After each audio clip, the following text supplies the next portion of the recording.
Hello dear viewers, कैसे हैं आप सब। चलिए, लास्ट वीडियो में हमने पढ़ा था टाइम ऑफ सप्लाई, वो था सेक्शन 12 और सेक्शन 13। अब हम पढ़ने वाले हैं वैल्यू ऑफ सप्लाई, जो कि बहुत बहुत इंपॉर्टेंट है। हमको पता है कि हमको जीएसटी चार्ज करना है, पर हमको जीएसटी किस पे चार्ज करना है वो हमें पता नहीं। वो हमको कौन बताएगा? वो हमको बताएगा सेक्शन 15 और कुछ रूल्स मिलके।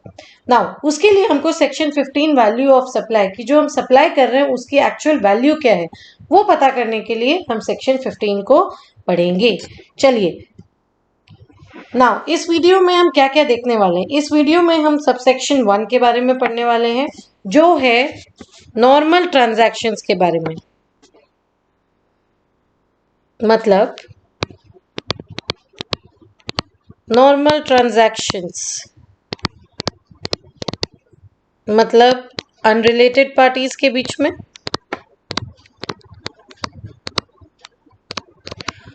और जहां पे कंसिडरेशन जो है वो है मनी।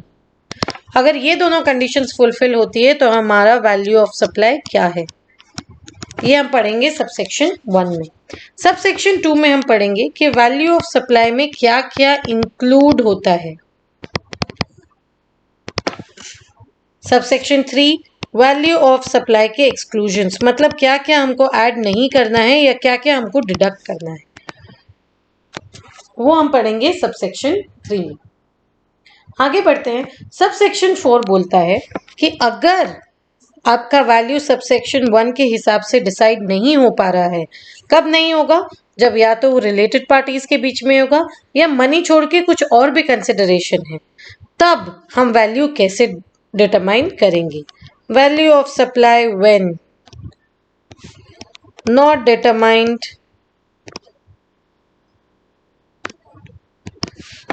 Under subsection 1। जब 1 में नहीं डिटरमाइन हो रहा है तब कैसे हम वैल्यू ऑफ सप्लाई डिटरमाइन करेंगे। और सब सेक्शन 5 बोलता है कि गवर्नमेंट अगर कोई नोटिफिकेशन दे तो फिर हम क्या करेंगे। तो ये हम 5 सबसेक्शन पढ़ने वाले हैं। चलिए आगे बढ़ते हैं। सबसे पहले सबसेक्शन 1। सबसेक्शन 1 बोलता है the value of a supply of goods or services or both shall be the transaction value। क्या बोल रहा है? ये बात कर रहा है ट्रांजैक्शन वैल्यू के बारे में। Which is the price actually paid or payable for the said supply of goods or services or both, where the supplier and the recipient are not related and the price is the sole consideration for the supply। तो यहाँ पे दो condition है। First condition, supplier and recipient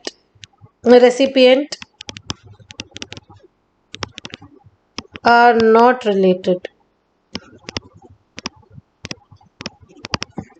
second condition है price is the sole consideration. यहाँ पे देखिए, मैंने सोल को बोल्ड में लिखा है, मैंने अंडरलाइन भी किया है। मतलब आपका सिर्फ और सिर्फ कंसिडरेशन जो है वो प्राइस होना चाहिए। Let us see an example. देखते हैं। देखिए, ये एक आदमी है, उसका नाम है चुन्नू। उसने गुड्स सप्लाई किए मुन्नू। गुड्स का दाम था ₹1000। अब मुन्नू बोलता है कि भैया मेरे पास ₹1000 नहीं है, मैं एक बार्बर हूं। आप एक काम करो, आप मुझसे 800 रुपये ले लो और जो 200 रुपये है उसका मैं आपको, आप कभी भी मेरे सैलून में आ जाना, मैं आपको हेयर कट कर दूंगा। तो क्या price is the sole consideration? नहीं, प्राइस सोल कंसिडरेशन नहीं है।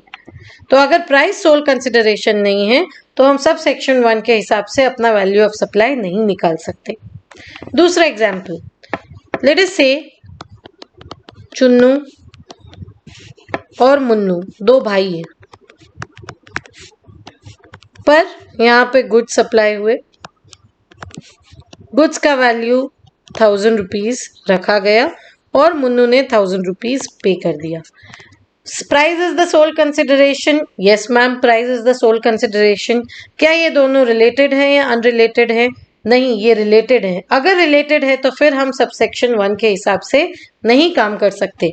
ये दोनों कंडीशन फुलफिल होनी चाहिए, तभी हम मानेंगे कि हमारा वैल्यू ऑफ सप्लाई जो है वो है ट्रांजैक्शन वैल्यू। अब मैम ये ट्रांजैक्शन वैल्यू क्या हुआ? ट्रांजैक्शन वैल्यू बोला गया है प्राइस एक्चुअली पेड और पेबल।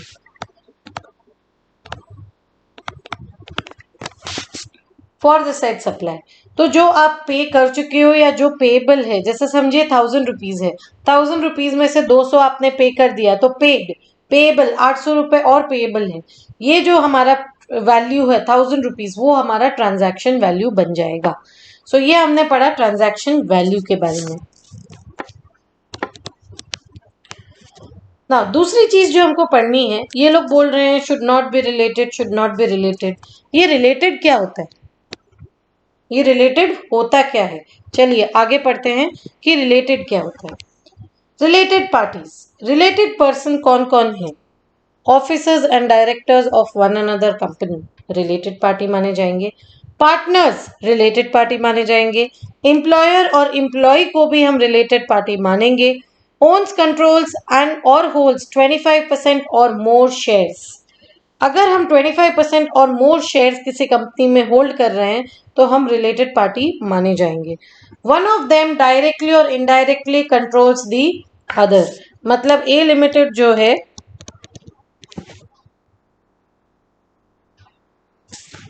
वो कंट्रोल कर रही है बी लिमिटेड को, डायरेक्टली या इनडायरेक्टली। तो ए लिमिटेड और बी लिमिटेड दोनों जो हैं वो रिलेटेड पार्टी है। Next, both controlled by third party.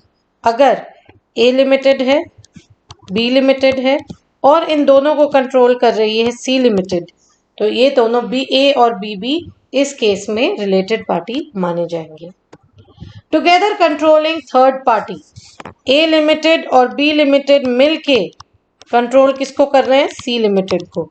इस केस में भी ए और बी जो है वो रिलेटेड है। लीगल पर्सन, फॉर एग्जाम्पल मैं हूं और मेरा एक लीगल रिप्रेजेंटेटिव है, मेरा बेटा। इन दिस केस ऑल्सो हम लोग रिलेटेड है।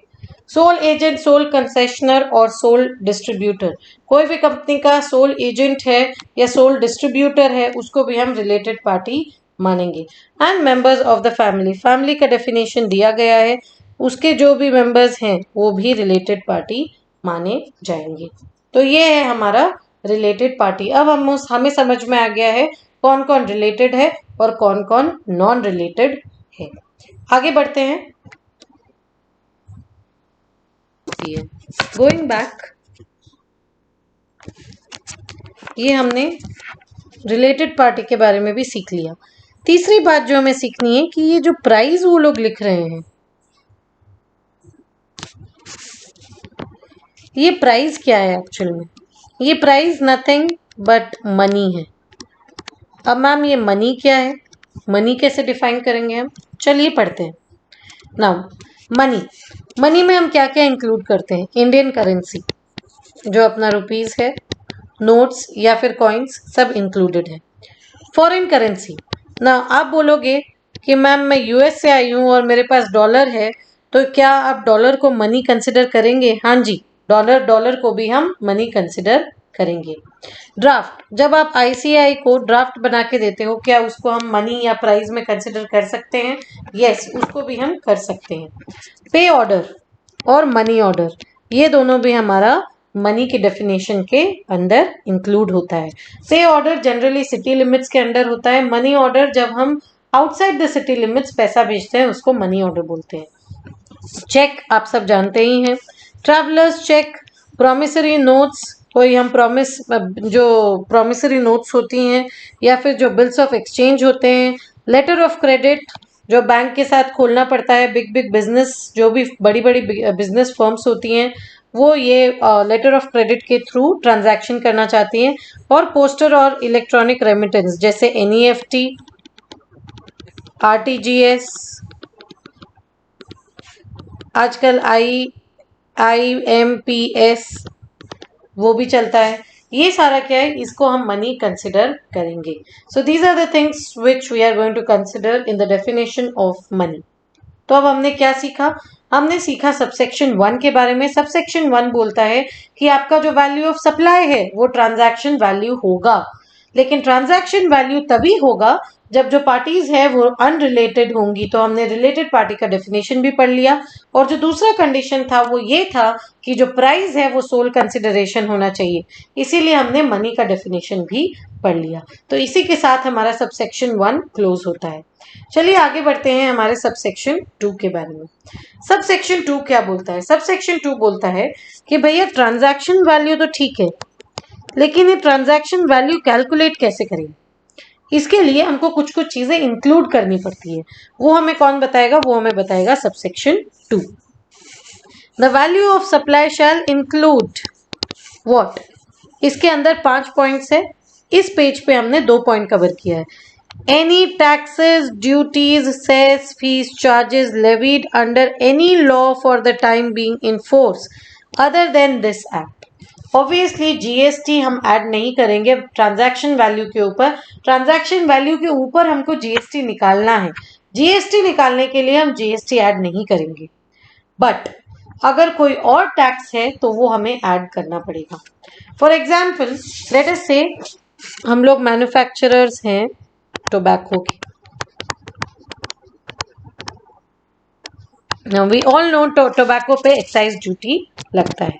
तो लेट अस से कि मेरा जो वैल्यू है और जो कॉस्ट है वो है 10,000 रुपीज। लेट अस से उस पे एक्साइज ड्यूटी लगी। फॉर सिंप्लिसिटी हम 10% ले रहे हैं, 1,000। सो जो आपका वैल्यू होगा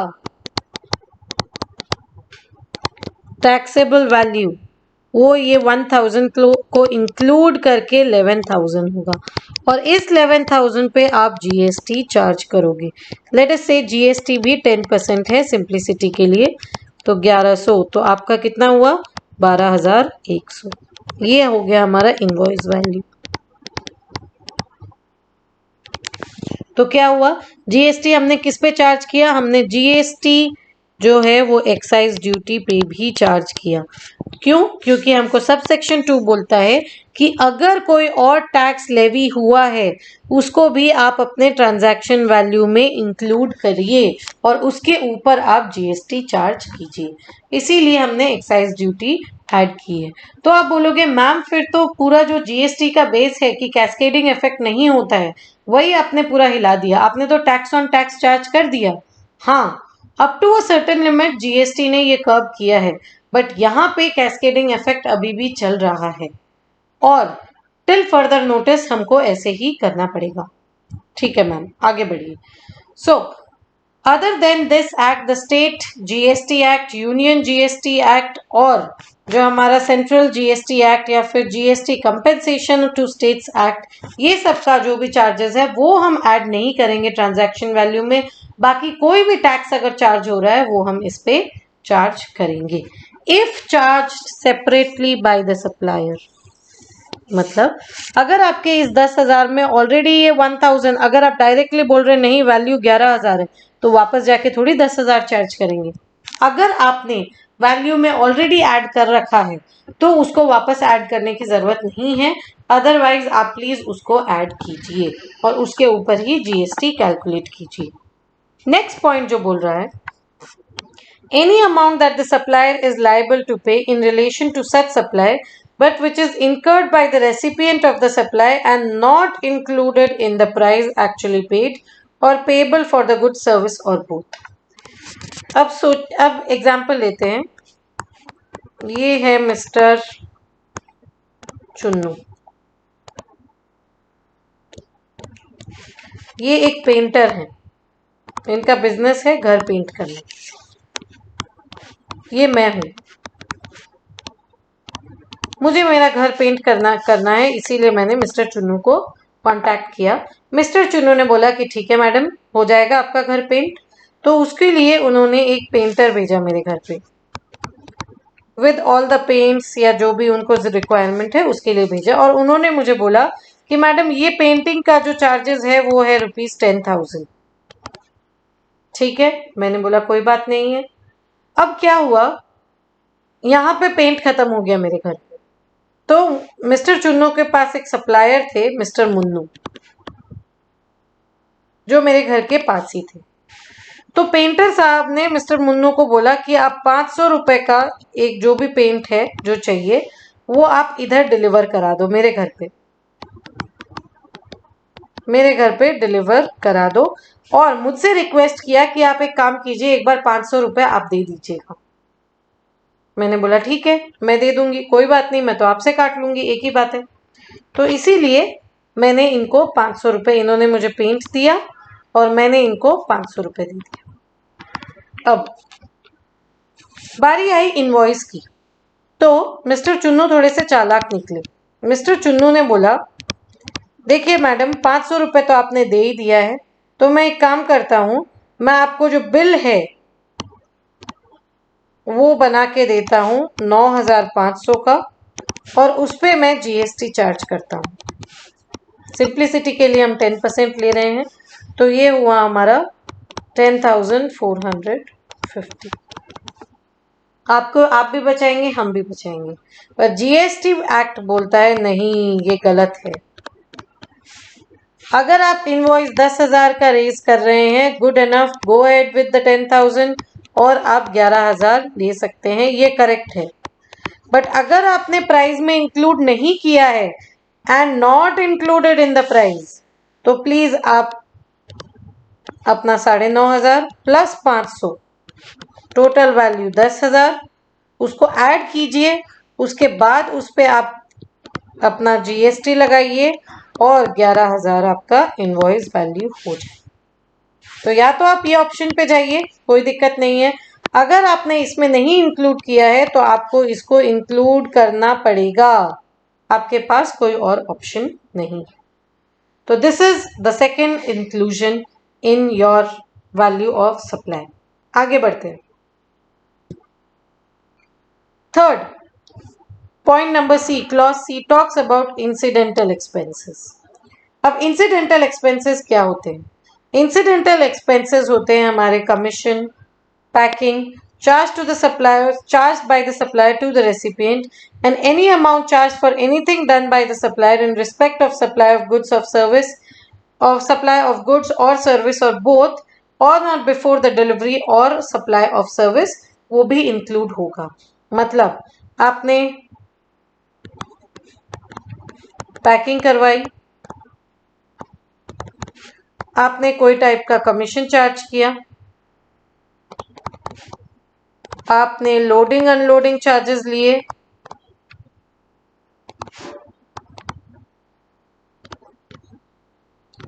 कोई भी cost till the time of delivery on और बिफोर द डिलीवरी, वो आपका वैल्यू ऑफ सप्लाई में ऐड होगा।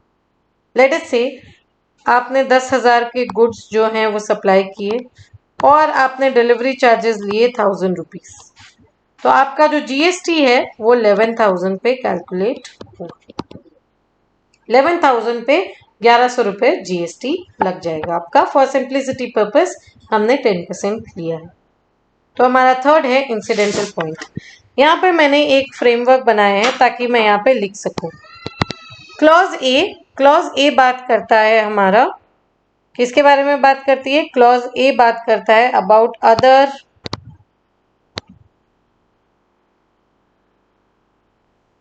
Taxes, cess etcetera. Clause B हमारा बात कर रहा है अबाउट,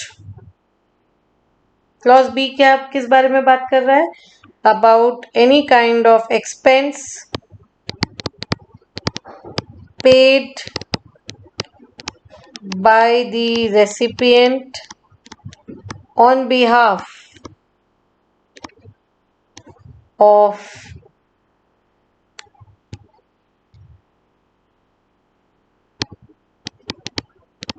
the supplier, जिसको हम बोलते हैं कॉन्ट्रैक्चुअल लायबिलिटी।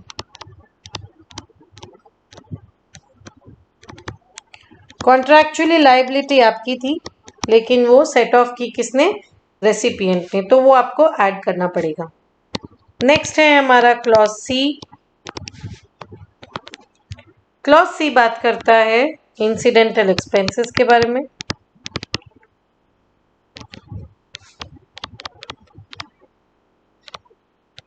क्लॉज डी बात कर रहा है इंटरेस्ट, लेट फी और penalty for delayed payment.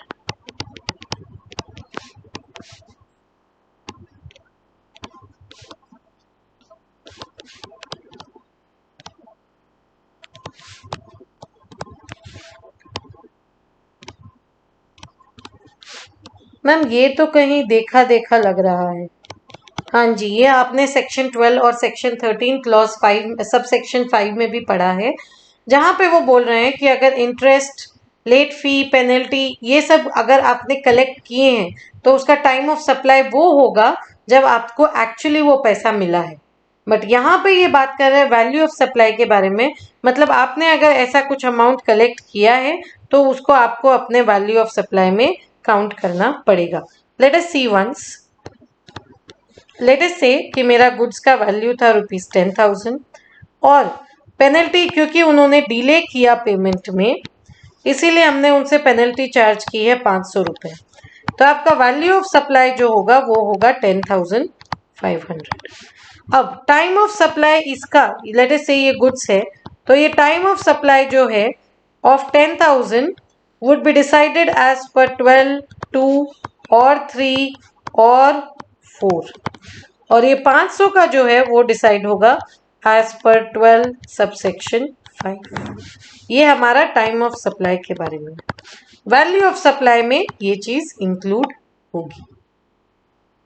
So this is about clause D. Last है क्लॉज ई। क्लॉज ई जो है बहुत ही इंटरेस्टिंग क्लॉज है।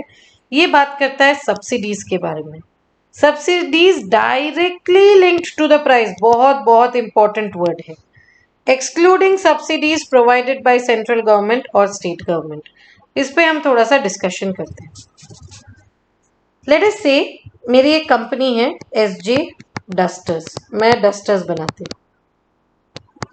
अब as a part of my CSR activity, social activity, मैंने डिसाइड किया कि मैं सब्सिडी दूंगी एक स्कूल में जाके।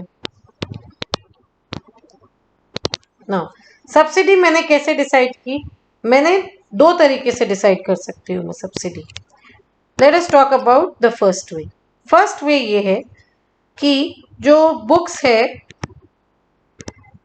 वो पर सेट है ₹2000 का, और मैं पर सेट पे सब्सिडी दूंगी ₹500 की, तो जो भी आ रहा है लेने के लिए उसको ₹1500 देना होगा। ये हुआ एक तरीके का सब्सिडी। अब मिस्टर चुन्नू अपने बच्चे के बुक्स लेने आए।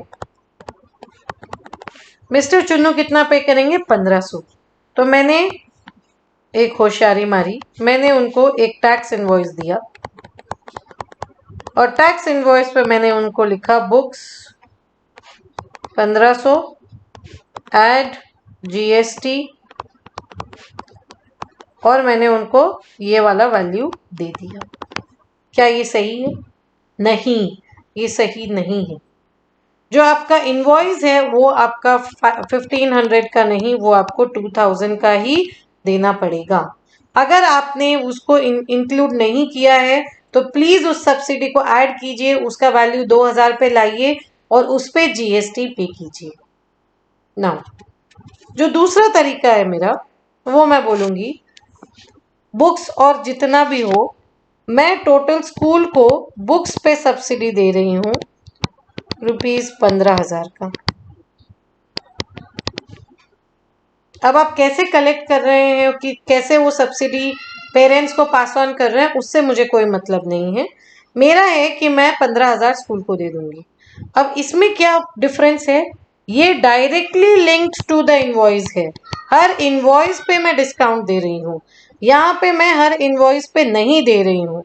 क्योंकि मैं हर इनवॉइस पे नहीं दे रही हूँ, यहाँ पे ये चीज जो है वो ऐड नहीं होगी मेरे इनवॉइस प्राइस में, बट यहाँ पे मुझे 500 रुपए ऐड करना पड़ेगा। जो एक और कंडीशन है, लेट अस से ये सब्सिडी मैंने नहीं दी है, ये गवर्नमेंट ने दी है। अगर सेंट्रल गवर्नमेंट या स्टेट गवर्नमेंट ये सब्सिडी दे रही है तो फिर मुझे उसको टैक्स इनवॉइस में ऐड करने की जरूरत नहीं है। लेट अस से गवर्नमेंट भी 500 रुपए पर सेट पे सब्सिडी दे रही है, तो इन दैट केस जो इनवॉइस बनेगा वो ऐसे ही बनेगा, दैट इज बुक्स 1500 और ऐड जीएसटी जो भी आपका अमाउंट है, और आपका ये हो जाएगा इनवॉइस वैल्यू। ये हो गया जब गवर्नमेंट सब्सिडी दे रहा है। इन दैट केस हम उस पे वो हम जो सब्सिडी अमाउंट है वो अपने इनवॉइस में ऐड नहीं करेंगे। सो ये है हमारा सबसेक्शन 2 के बारे में। लास्ट पॉइंट नंबर ई, जिसको हम कंप्लीट कर देते हैं। This talks about subsidies. हमारा सबसेक्शन 2 कंप्लीट है। Let's go to subsection 3 now. Subsection 3 किस बारे में बात करता है? सबसेक्शन 3 बात करता है एक्सक्लूजन्स के बारे में। First point, the value of the supply shall not include exclusion any discount which is given before or at the time of the supply if, very important, such discount has been duly recorded in the invoice issued in respect of such supply. Let us say Mr. Chunnu है, वो एक supply करते हैं of goods, किसको? Mister Munnu को। Now ये जो supply है वो है गुड्स वर्थ ₹100।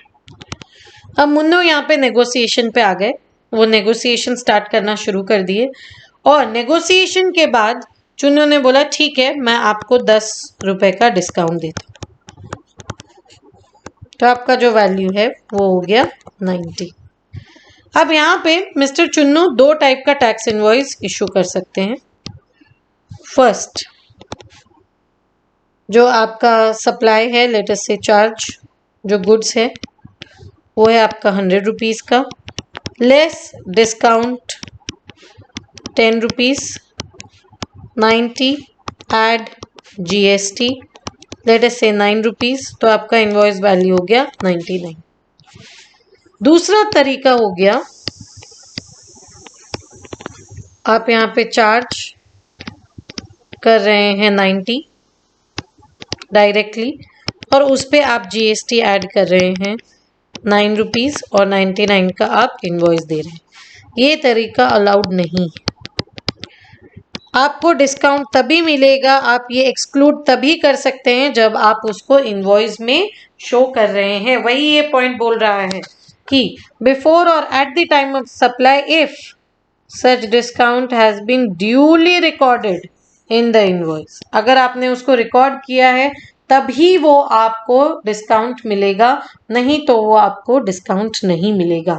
ये तरीका आप नहीं अपना सकते हैं, आपको इसी के थ्रू जाना पड़ेगा, आपको वो इनवॉइस में दिखाना पड़ेगा, तभी हम आपको वो 10% जो आपने डिस्काउंट दिया है वो हम आपको अलाउ करेंगे ना। ये कब की बात है? जब आपने डिस्काउंट दिया है before or at the time of supply. अगर आपने इनवॉइस रेज करने से पहले या इनवॉइस रेज करने के समय जब आपने ये डिस्काउंट दिया है तब ये प्रोविजन काम करेगा। Continue. Second clause, clause B, after the supply has been affected, मतलब क्या हुआ? सप्लाई हो गया है, इनवॉइस रेज हो गया है, उसके बाद आपने डिस्काउंट दिया है, तब क्या? Let us see an example, उसके बाद हम इसका रीडिंग में जाएंगे। लेट अस से एक कंपनी है, कंपनी एक्स ये बनाती है वॉशिंग मशीन्स।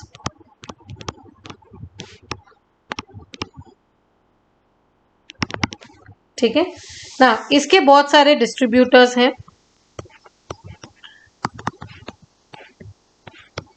बहुत सारे डिस्ट्रीब्यूटर्स हैं ना। कंपनी एक्स ने एक स्कीम निकाली, कब निकाली? दिवाली के समय, मतलब नवंबर में इसने एक स्कीम निकाली।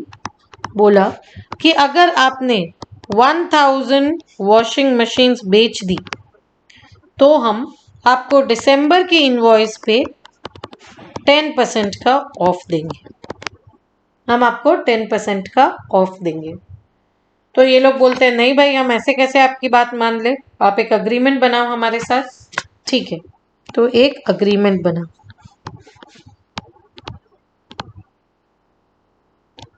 और ये अग्रीमेंट में साफ साफ जो जो बातें हैं वो लिख दी गई। ठीक है, अब नवंबर मंथ चालू हो गया। एक बात बताइए, नवंबर में क्या आप दुकान बंद करने वाले हैं? नवंबर के बाद नहीं, आप दिसंबर में भी कंटिन्यू करेंगे। तो जो दिसंबर में आपको जो सेल करना है वो गुड्स आपको कब सप्लाई किए जाएंगे? दिसंबर से पहले या दिसंबर में ही? आपको 1 दिसंबर को स्टॉक नया चाहिएगा तो हम आपको सप्लाई नवंबर में ही कर देंगे। तो हमने मिस्टर एक्स को बोला, मिस्टर एक्स आपको कितने गुड्स चाहिए दिसंबर में, आप अपना ऑर्डर प्लेस कीजिए। तो मिस्टर एक्स बोलता है for the month of December मुझे 2000 वॉशिंग मशीन्स चाहिएंगी, या लेट अस से 200 वॉशिंग मशीन्स चाहिएंगी। हमने इनवॉइस रेज किया, गुड्स भेज दिए, और हमने इनवॉइस रेज किया 200 वॉशिंग मशीन्स ईच वर्थ ₹10,000। तो हमने इनवॉइस रेज किया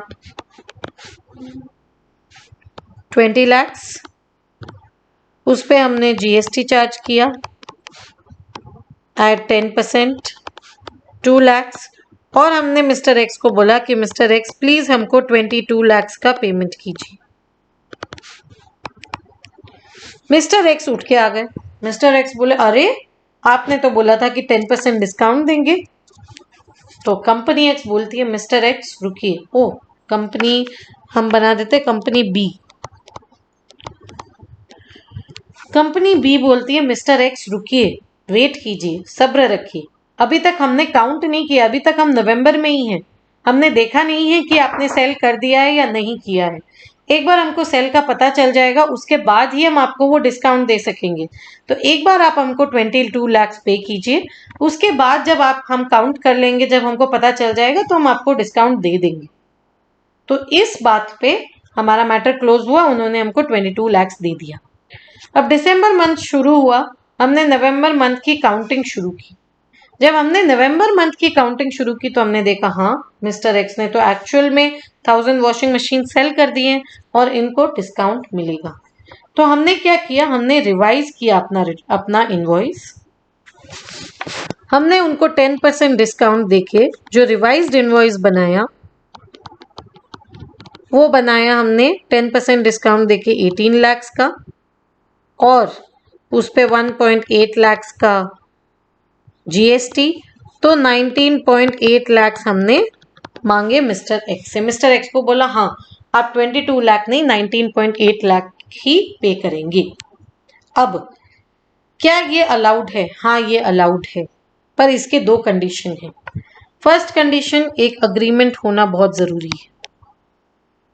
सेकंड कंडीशन, इसमें जो मिस्टर एक्स ने ये 2 लाख का आईटीसी क्रेडिट किया है, अब उनको सिर्फ 1.8 का ही मिलेगा। तो जो ये 20,000 का आईटीसी उन्होंने क्लेम किया है वो उनको रिवर्स करना पड़ेगा। चलिए अब पढ़ते हैं। After the supply has been affected such discount is established in terms of the agreement entered into at or before the time of the supply and specifically relevant। अब ये वाला जो है थर्ड पॉइंट, ये हमको पता होना चाहिए कि ये जो डिस्काउंट है ये हमको दिसंबर की इनवॉइस पे ही मिलेगा। अगली कोई भी इनवॉइस पे मैं आपको 10% डिस्काउंट दे दूंगा, ये नहीं चलेगा। अग्रीमेंट में लिखा होना चाहिए, it should be specifically linked to the invoice. और and ITC as is attributable to the discount on the basis of document issued by the supplier has been reversed by the recipient of the supply. जो भी हमारा ITC है वो reverse होना चाहिए। तो 3 condition है, क्विकली रिवाइज करते हैं। एक तो अग्रीमेंट होना चाहिए, दूसरा स्पेसिफिकली लिंक होना चाहिए कि कौन से इनवॉइस में आपको डिस्काउंट मिलेगा, और तीसरी बात आपको जो भी एक्स्ट्रा आईटीसी है वो रिवर्स होना चाहिए। तो ये 3 कंडीशंस हैं। चलिए नेक्स्ट है हमारा सबसेक्शन 4 और सबसेक्शन 5, और इसी के साथ हमारा वीडियो अपने अंत पे आ जाएगा। चलिए subsection 4, where the value of the supply of goods or services or both cannot be determined under subsection 1। मतलब अगर आपका सबसेक्शन 1 के हिसाब से वैल्यू ऑफ सप्लाई डिटरमाइन नहीं हो पा रहा है, the same shall be determined in such manner as may be prescribed। अगर ये नहीं हो पा रहा तो आप कहाँ जाएंगे, आप जाएंगे सबसेक्शन 4 में।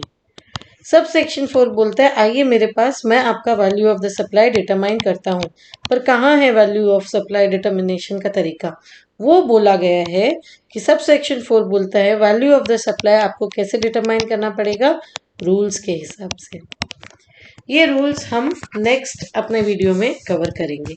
तो सब सेक्शन 4 में हमको ये समझना है कि अगर सब सेक्शन 1 नहीं डिटरमाइन कर पा रहा है, मतलब या तो रिलेटेड पार्टीज है या फिर money is not the sole consideration, तब हम सब सेक्शन 4 में जाएंगे। और सब सेक्शन 4 बोलता है कि प्लीज रूल्स के पास जाइए।